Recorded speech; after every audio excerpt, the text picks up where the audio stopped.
안녕하세요. 제 인생 이야기를 들은 친구들은 하나같이 입을 모아 너처럼 드라마틱하게 인생 사내는 거의 없을 거라며 말을 해주었는데요. 이제는 저도 사람들에게 제 인생 이야기를 말해도 될 것 같아서 용기를 내보았습니다. 사실 저는 고아예요. 제가 고아라는 사실은 가장 숨기고 싶어 하는 저의 비밀이랍니다. 어릴 때부터 고아라는 것 때문에 받은 차별이 한두 가지가 아니었거든요. 너는 부모님이 뭐 하시니? 라는 질문에 아무 말도 할 수 없었던 제가 너무나도 싫었습니다. 어린 마음에 보육원을 가출하기도 했어요. 바로 잡혀 들어오긴 했지만요. 저는 버려진 아이가 아니랍니다. 제가 이런 말을 하면 다들 의문을 품어요. 고아인데 왜 버려진 아이가 아니야? 라면서요. 사실 저는 남겨진 아이거든요. 구해진 아이예요. 제가 기억나지 않는 아주 어린 시절, 저는 부모님과 함께 살고 있었습니다. 보육원 원장님이 말씀해 주시길, 우리 엄마 아빠는 주말에는 봉사를 하고 평일에는 일을 하시는 평범한 직장인이셨대요. 하지만 두 분 다 일찍 부모님을 여의고 혼자 산 세월이 길었고 양가 가족들이 없는 상황이었대요. 그래서 그 둘이 만나서 일찍 결혼을 했다고 합니다. 그런데 엄마랑 아빠가 사는 집에 불이 났대요. 아빠는 불을 끄려고 2층으로 올라갔다가 화염에 휩싸여서 그 자리에서 즉사하였고 1층에 있는 엄마는 옆집 문을 두드리며 불이야 소리를 외쳤대요. 그러면서 바로 옆집에 사는 청년에게 저를 맡기며 우리 아이 꼭 살아서 탈출하게 해주세요. 청년, 저기 가장 안쪽에 사시는 할머니가 아직 댁에 계시는 것 같아서 그 할머니 모시고 내가 나갈 테니까 꼭 좀 우리 아기 데리고 나가주세요. 그렇게 저는 포대기에 칭칭 쌓인 채로 한 청년과 함께 그 불길에 휩싸인 빌라를 탈출할 수 있었습니다. 엄마는 이웃에게 불이 난 것을 알리겠다며 끝까지 건물 안에 남아 있었고, 결국 탈출 직전에 천장이 무너지면서 입구가 막히는 바람에 나오시지 못했대요. 그때 소방차가 10대 넘게 와서 불을 끄고 구출 작전을 했다고 합니다. 다행히 엄마는 숨통이 붙어 있었지만 워낙에 유독가스를 많이 마신 상태였고 몸이 너무나도 약해진 상황이라서 의료진은 거의 아무것도 하지 못했다고 합니다. 목숨은 붙어 있지만 가능성은 거의 없는 그런 상황이었던 거죠. 3일 후 엄마도 돌아가시고 아빠마저 세상을 떠난 저는 이 세상에서 철저하게 혼자 남겨진 거였어요. 외할머니에게 소식이 닿았지만 외할머니는 저를 키우는 것을 거부했고 그렇게 저는 고아원에 맡겨졌답니다. 엄마 아빠 명의 앞으로 나온 소액의 보험금은 청소년이 되어 보육원을 나온 그날부터 사용할 수 있게 통장에 묶여 있었어요. 그래서 저는 보육원에서 나가는 날을 꿈만 꾸고 있었습니다. 그 안에서의 생활은 너무 힘들었으니까요. 무법지대라고 표현하면 간단할 것 같아요. 정말로 무법지대였습니다. 그나마 다행인 것은 제 성격이 그렇게 호락호락한 성격은 아니었어요. 보육원에서 살 때 거기서 저보다 3살 많은 형이 식판으로 제 머리를 내려치면서 재수없어 소리친 뒤 이유 없이 저에게 발길질을 한 적이 있었거든요. 정말로 이유 없이 저는 맞았던 거죠. 그 이후부터 모든 애들이 저를 만만하게 보고 무시하기 시작하더군요. 내가 그냥 가만히 맞고 있으면 나는 바보가 되는 거구나. 라는 것을 처절하게 깨달은 저는 며칠 뒤 겁도 없이 그 형아에게 똑같이 대해주었습니다. 식판 2개로 머리통을 박살내버렸으니까요. 저는 혼나긴 했지만 그 이후부터 보육원에서 저를 괴롭히는 사람은 한 명도 없게 되었고 약육강식의 삶을 알게 된 것이었죠. 덩치도 제가 크고 공부도 꽤나 잘하니까 애들은 점점 더 저를 못 건드렸습니다. 그러다가 초등학교에 들어가게 되었고 3학년이 되었어요. 3학년 6반이었던 저는 맨 뒷자리에 앉아 있었습니다. 잠을 자고 있었어요. 어차피 선생님들도 내가 고아라는 사실을 알고 무시하는데 내가 굳이 날 무시하는 선생님들 수업을 들을 필요는 없다고 생각했거든요. 어차피 공부 안 하고 문제집 조금만 풀어도 점수가 잘 나온다고 생각을 했으니까요. 짝꿍도 없어서 늘 혼자였던 저에게 새로운 짝꿍이 생긴 겁니다. 그게 바로 소혁이었어요. 소혁이라는 아이는 저랑 같은 나이인데도 불구하고 저보다 덩치가 훨씬 작았어요. 당연히 애들은 몸도 여리여리하고 여자 같은 목소리를 내고 게다가 힘도 없는 소혁이를 막 괴롭히기 시작했습니다. 소혁이 의자를 일부러 뒤로 빼서 넘어지게 한다거나 혹은 우유에 지우개똥을 넣는다거나 점점 시간이 지나면 지날수록 그 괴롭힘의 강도는 강해지기 시작했습니다. 책상에 음료수를 뿌리고 도망가는 지경에 이르렀으니까요. 소혁이 몸에는 멍이 엄청 많았고요. 보다 못한 저는 수업 시간에 쪽지를 썼어요. 너는 왜 애들이 괴롭히는데 가만히 있냐? 화 안 나? 그냥 나는 힘이 없으니까. 그때부터였을까요? 알게 모르게 짝꿍이 불쌍해 보이더라고요. 나도 고아라서 내 인생 챙기기 바쁘지만 왠지 챙겨주고 싶었습니다. 그리고 학교 끝나고 청소당번이 같아서 늦게 집을 간 적이 있었는데 그때 소혁이가 저에게 떡볶이를 사주겠다고 했거든요. 함께 떡볶이를 나누어 먹으면서 속 이야기를 털어놓게 되었고 그때 제가 소혁이 속사정을 알게 되었습니다. 소아암에 걸려서 어릴 때부터 항암 치료를 받느라 몸이랑 체력이 많이 약해진 거였어요. 완치는 됐지만 그 후유증 때문에 입맛도 없고 밥도 잘 못 먹은 거였더랍니다. 그리고 저도 용기를 내서 난 사실 고아라고 털어놓았고요. 다른 애들은 제가 이런 이야기를 하면 다들 놀라서 저를 조금씩 꺼려하는 게 느껴지는데 소혁이는 아니었어요. 담담하게 제 이야기를 들어주고 어떠한 평가나 판단도 하지 않았지요. 고마웠습니다. 보통은 불쌍하다, 괜찮아? 헐, 앞으로도 고아로 살아야 하는 거네? 이런 반응이 나오지만 소혁이는 그저 그랬구나 라는 말로 저를 있는 그대로 바라봐 주었기 때문이었습니다. 그때부터 저희 둘은 단짝이 되었어요. 떡볶이를 먹은 다음날 이후부터 그 녀석을 괴롭히는 애들이 있으면 저도 똑같이 해주었습니다. 쉬는 시간에 누가 소혁이 뒤통수 머리를 잡고 팍 뒤로 넘어뜨리길래 제가 벌떡 일어나서 그놈한테 똑같이 해주었거든요.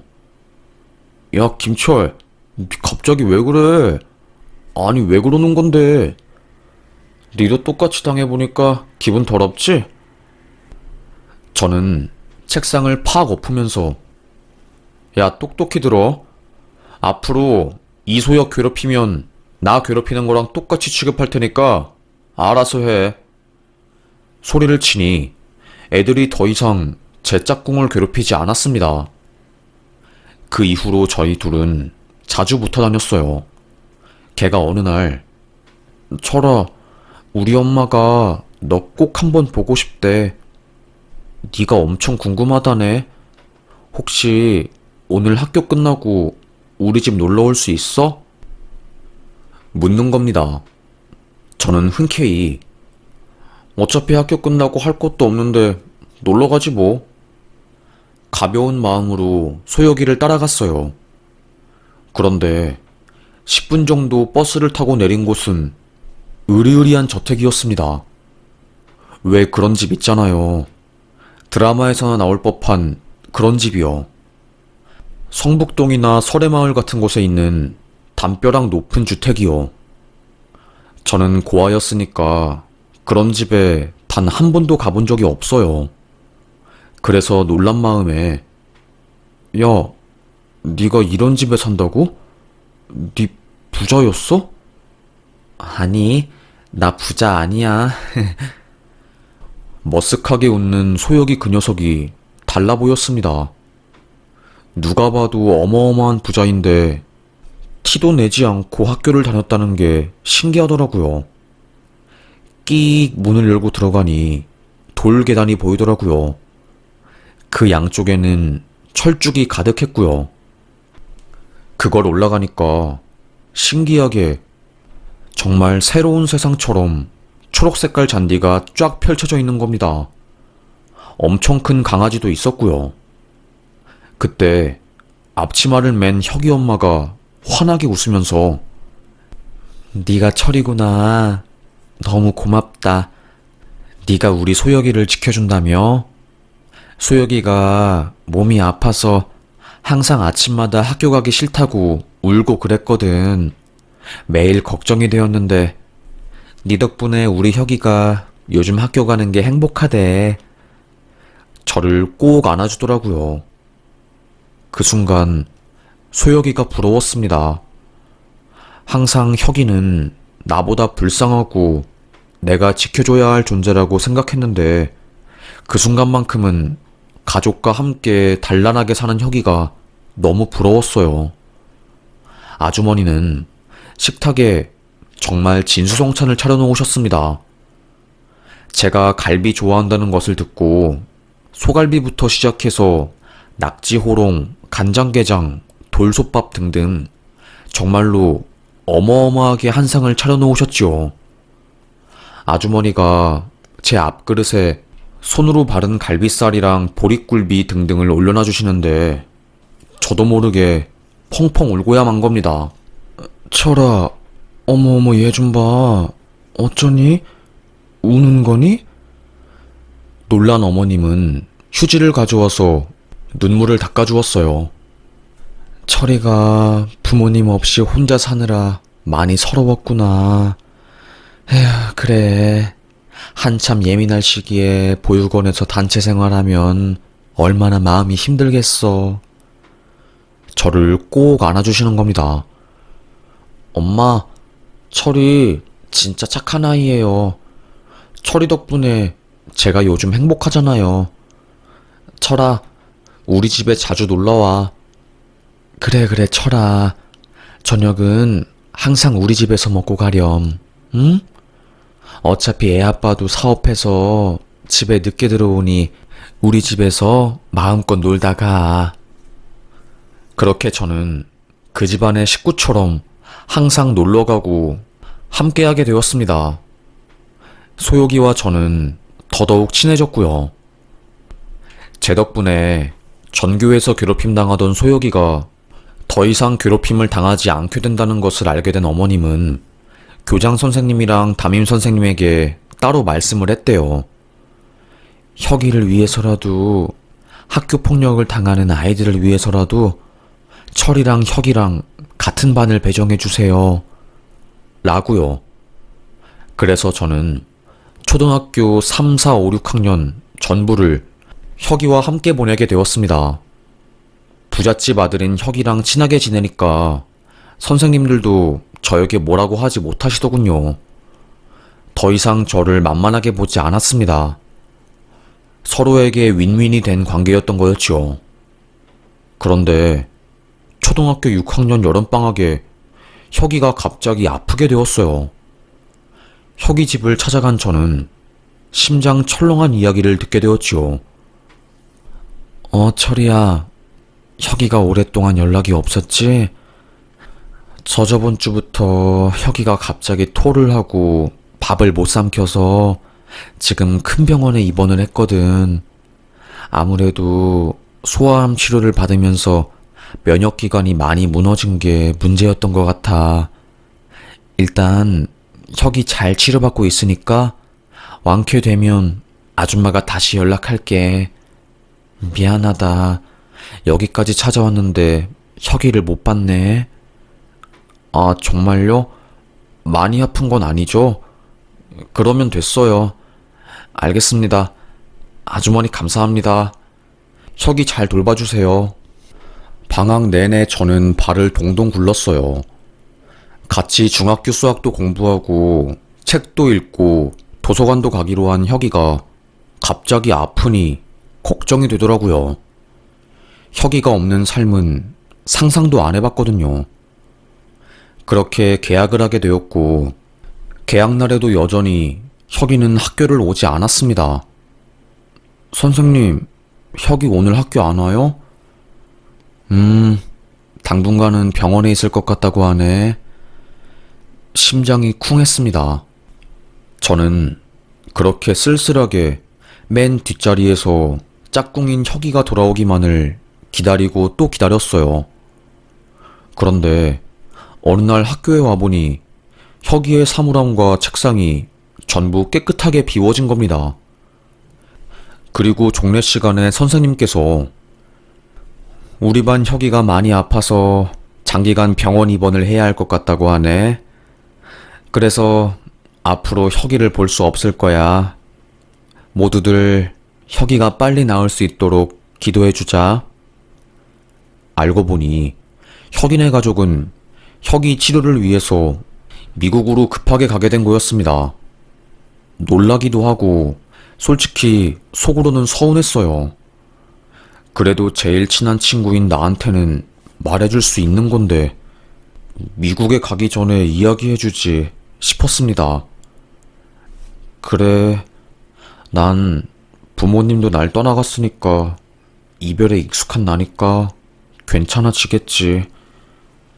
시간이 지나면서 그리움도 깊어지긴 했지만 그 친구 없이 그럭저럭 살아갈 수 있었어요.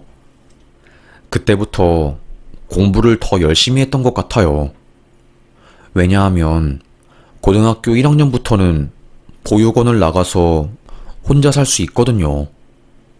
그렇게 저는 시험을 보고 들어가는 고등학교에 입학하게 되었고 보육원에서 퇴소 결정을 한 뒤 정부에서 나오는 보조금 1,000만 원과 엄마 아빠의 보험금이 들어있는 통장과 함께 자립하게 되었습니다. 보험금이라고 해도 큰 돈이 아니었기 때문에 저는 작은 원룸을 계약했어요. 새로 들어간 고등학교에서 제가 고아라는 사실을 철저하게 숨기기 위해서 저는 더 공부를 열심히 했던 것 같아요. 그래도 어릴 때 책을 많이 읽어둔 게 도움이 크게 됐던 것인지 공부한 만큼 성적이 쑥쑥 오르게 되었습니다. 금세 이과 전교 1등을 했어요. 뭐 학생 수가 많이 있는 고등학교는 아니지만 그럼에도 불구하고 3년 내내 1등을 하는 것은 쉬운 일이 아니었으니까요.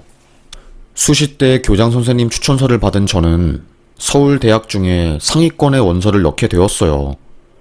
원서비도 너무너무 비쌌던 기억이 있습니다.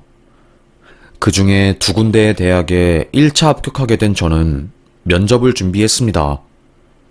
학원을 다닌 것도 아니고 누가 저에게 면접 팁을 알려줄 수 있는 상황도 아니라서 엄청 힘들게 준비를 했어요. 결국 학수고대하던 그날이 오게 되었죠. 깔끔한 정장핏의 옷도 없어서 저는 세탁소에 가서 옷을 빌렸습니다. 하얀 셔츠에 저희 학교 교복 바지를 입었어요. 그런데 그날 아침 서울에서는 비가 엄청 많이 왔어요. 다행히 제가 가는 시간에는 비가 안 와서 우산을 쓰지 않아도 되었지만 질퍽질퍽한 땅들이 엄청 많았습니다. 구두에 진흙도 묻고 여러모로 상황이 조금 안 좋았어요. 횡단보도를 건너려고 서 있는데 그때 일이 터지게 된 거죠. 한 외제차가 세게 달리다가 물을 저에게 확 튀겨버린 겁니다. 초록불이 되어서 자동차가 멈추긴 했지만 이미 제 옷은 하얀 옷은 흙탕물에 젖어서 엉망이 되었어요. 신호등 옆에 서 있는 사람들 전부 저를 쳐다보며 안타까운 표정을 지었죠. 눈에도 물이 들어가서 막 손으로 물을 닦아내고 있는데 운전기사가 나와서 학생, 미안하게 됐어. 이거 5만 원이니까 이걸로 세탁소 가. 됐지? 그럼 간다. 조금 속상했습니다. 옆에 있는 할머니가 정중하게 사과해야지.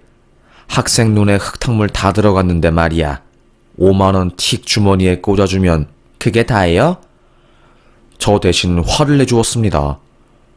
소란스러운 소리가 들려오자 그 차 뒷좌석에 탄 사람이 창문을 지익 내리더라고요.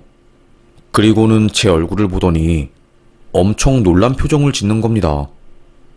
저는 속으로 왜 날 보고 놀란 표정을 짓는 거지?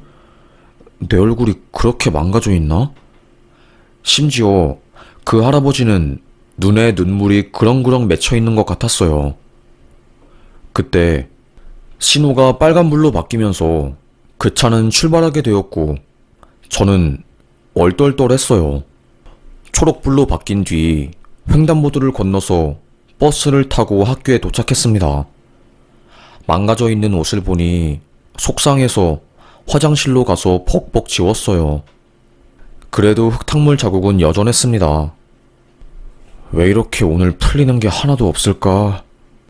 내 인생은 왜 이렇게 꼬이기만 하는 걸까? 정말 별의별 생각이 다 들더군요. 그래도 면접을 안 볼 수가 없으니 마음을 겨우겨우 가다듬고 면접을 봤지만 누가 봐도 망했다 싶었습니다. 당황해서 묻는 질문에 제대로 답도 못하고 갑자기 눈물이 날 것 같아서 헛기침하고 난리도 아니었으니까요. 교수님께서 학생이 긴장을 많이 한 것 같은데 괜찮은가? 이런 말씀도 하셨을 정도였으니까요. 저는 결국 면접장을 나선 후에 펑펑 울면서 집에 들어가게 되었습니다. 그리고 한 달 뒤 알게 된 면접 결과 탈락이었어요. 항상 전교 1등만 하던 제가 대학에 전부 떨어지고 마지막에 붙은 대학은 한참 저의 성적에 못 미치는 대학이었으니 성에 차질 않는 겁니다. 분하기도 하고 억울해서 눈물이 다 나오더군요. 애들은 다 대학에 합격해서 환하게 웃고 북치고 장구치고 아주 행복하게 남은 고등학교 3학년을 보내는데 저만 침울하게 엎드려 있었어요. 애들도 다 전교 1등이 대학 다 떨어졌다면서 수군거렸고요. 그게 제일 힘들더군요. 학교 끝난 뒤 집에 가서 우울하게 누워있을 때 누군가 문을 두드리더라고요. 혹시 김철 씨 되십니까? 네, 맞는데 누구세요? 저희 대표님이 김철 씨를 꼭 좀 뵙고 싶어 하셔서 혹시 시간 되시면 약속 잡아서 따로 만날 수 있을까 하는데요. 네? 알고 보니 몇 달 전에 횡단보도에 서 있던 저에게 흙탕물을 튀긴 그 차주가 저에게 정식으로 사과를 하고 싶다며 수소문해서 절 알아낸 거였어요.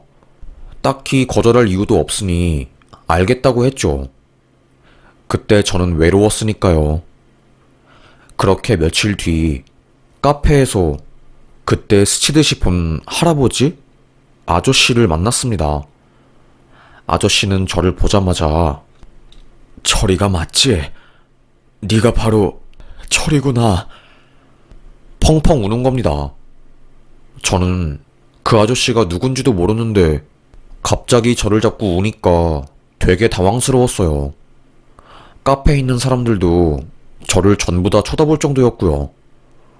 그때 갑자기 어떤 아줌마가 헐레벌떡 카페에 뛰어오시더라고요. 그 아주머니 얼굴을 본 저는 화들짝 놀라서 아주머니! 소리를 질렀어요. 아주머니도 저를 보자마자 철아! 달려와서 꼭 안아주었고요. 그 부부의 정체는 바로 제가 몇 년 전 너무나도 친하게 지냈던 소혁이의 부모님이었던 겁니다. 소혁이 어머님은 제가 자주 봐서 얼굴을 단번에 알아볼 수 있었지만 아버님은 한 번도 뵌 적이 없었거든요. 반면에 아버님은 저를 사진으로 자주 봐서 얼굴은 알고 있는 상황이었고요. 너무나도 놀랐습니다. 그날 횡단보도에서 저를 본 아버님은 제가 계속 생각이 났대요. 그래서 수소문해서 절 찾은 거고, 제가 그 철이 김철이 맞는지 확인하려고 했던 거예요. 아주머니, 소혁이는요? 혁이는요? 물어보자 두 분은 고개를 푹 떨구었습니다. 그리고 한동안 아무 말도 하지 못하셨어요. 놀라지 말고 들으렴. 알고 보니 미국에 가게 되어서 학교를 그만 다니게 되었다는 혁이는 항암 치료 끝에 사망한 거였어요. 소아암이 재발한 거였고 서울에서 유명한 대학병원에 가서 진료를 보았지만 쉽지 않다는 말을 듣고는 가족들과 남은 시간을 보냈다는 겁니다. 혁이네 어머님은 담임 선생님과 이야기를 한 결과 혁이가 하늘나라에 갔다는 것을 아이들에게 알리지 않는 게 정신적으로 더 좋을 것 같다는 판단을 해서 미국으로 갔다는 이야기를 한 거랍니다. 더군다나 저는 고아에다가 학교에서 실시한 심리검사에서 불안도가 높게 나왔기 때문에 저에게는 더더욱 비밀로 한 거였대요. 그래서 아주머니는 사는 내내 제가 마음에 걸렸다고 하더라고요. 뒤늦게 그 사실을 알게 된 저는 혁이 좋은 곳으로 갔겠죠? 우리 부모님이 하늘에서 혁이를 돌봐주시고 있을 거예요. 고맙다, 철아. 그렇게 말해줘서 정말로 너무너무 고맙다. 저의 손을 꼭 잡아주었습니다. 혁이네 집에 처음 가서 밥 먹은 날 묘한 감정에 펑펑 울었던 그때처럼 저는 또다시 어린아이처럼 울었어요. 아주머니는 저를 위로해 주셨고요. 그리고는 저에게 근황을 물으셨습니다. 저는 대학에 다 떨어진 후 독학으로 한 번 더 수능을 보려고 생각 중이라고 말했어요. 그렇게 그날 혁이 부모님과 함께 저녁을 먹고 두 분은 저를 앞으로 양아들처럼 챙겨주시겠다고 약속을 하셨죠. 그리고 며칠 뒤 어머님께서 저에게 연락이 왔습니다. 재수 준비하는 거 도와주고 싶다면서요. 큰 돈은 아니지만 그래도 밥 챙겨 먹고 독서실 갈 돈 정도는 마련해 줄 수 있다는 말에 제가 한사코 거절을 했지만 우리 혁이한테 못 해준 걸 해주고 싶다면서 꼭 받아달라고 하시더라고요. 못 이기는 척 받았고 그렇게 저는 그분들 덕분에 재수를 준비하게 되었습니다. 1년간의 시간이 너무나도 외롭고 고통스러웠지만 그럼에도 불구하고 이 악물고 그 외로운 시간을 버텨냈습니다. 당당하게 합격을 하게 되었고 그토록 바랐던 과에 입학하게 되었어요. 졸업식, 입학식, 늘 제 곁에는 아무도 없었지만 입학식 날은 혁이의 부모님께서 제 곁을 든든하게 지켜주었답니다. 대학교 1학년을 마치고 군복무에 들어갔을 때도 항상 한 달에 적어도 한 번씩은 면회를 와주셨어요. 얼마나 감사하던지요. 항상 군대 동기들이 부러웠거든요. 가족들이 찾아와서 도시락을 건네주고 위로해주고 그러는 모습들이 저에게는 어려우니까 부러워만 하고 있었는데 혁이 덕분에 저도 그런 소중한 순간들을 가질 수 있게 되었습니다. 그래서 제가 죽고 싶고 힘든 날이 있음에도 포기하지 않았어요. 게다가 군대에서는 차별도 심해서 고아인 게 소문이 나서 저도 엄청 괴롭힘을 많이 당했지만 이렇게 억울하게 죽어버리면 저는 이승을 떠돌면서 살게 될 것 같아서 꾹 참고 제대를 했지요. 그런데 참 웃긴 게 뭔지 아세요? 조금 행복해지려고 하면 저에게는 안 좋은 일이 생기더군요. 저녁 후 세상을 다 가진 것 같았지만 교통사고로 인해서 1년간 병원에 누워있게 되었습니다. 남들은 스펙을 쌓고 취업을 준비할 때 저는 망가진 몸 때문에 병원에서 누워만 있었어요. 우울증에도 걸리고 매일 울면서 죽을 생각만 했던 것 같아요. 그때 저를 다잡아 주신 분이 바로 혁이네 부모님이셨지요. 그리고 혁이 어머님은 조심스럽게 저에게 편지 한 장을 건네주었습니다. 혁이가 투병하면서 너에게 쓴 편지야. 진작에 전해줬어야 하는데 자꾸 망설여지더라고. 읽어보렴. 철아, 잘 지내? 갑자기 내가 사라져서 걱정이 많았지?